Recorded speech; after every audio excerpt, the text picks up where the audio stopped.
बहुत समय पहले की बात है। एक राजा अश्वपति और उसकी रानी मालविका की कोई संतान नहीं थी।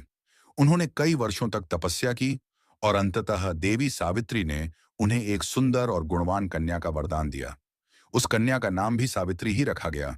सावित्री बड़ी होकर एक अत्यंत सुंदर, बुद्धिमान और धर्मपरायण युवती बनी।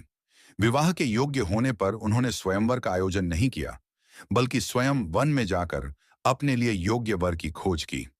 वहां उन्होंने सत्यवान नामक एक तेजस्वी और धर्मनिष्ठ युवक को देखा, जो अंधे और निर्वासित राजा द्युमत्सेन का पुत्र था। सावित्री ने उसी क्षण सत्यवान को अपने जीवन साथी के रूप में चुन लिया। जब सावित्री अपने पिता के पास लौटी और अपनी पसंद बताई, तो नारद मुनि ने चेतावनी दी। सत्यवान एक उत्तम पुरुष है, परंतु उसका जीवन अब केवल 1 वर्ष का है। परंतु सावित्री अपने निश्चय पर अडिग रही और सत्यवान से विवाह कर लिया।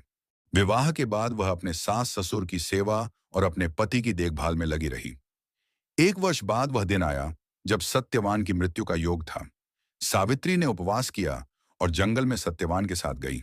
जब सत्यवान पेड़ काटते काटते थक गया और सावित्री की गोद में सिर रखकर लेट गया, तब यमराज उसके प्राण लेने आए। सावित्री ने यमराज का पीछा किया और अपनी बुद्धिमानी और धर्म के ज्ञान से उन्हें प्रभावित किया। यमराज ने सावित्री को 3 वर मांगने को कहा।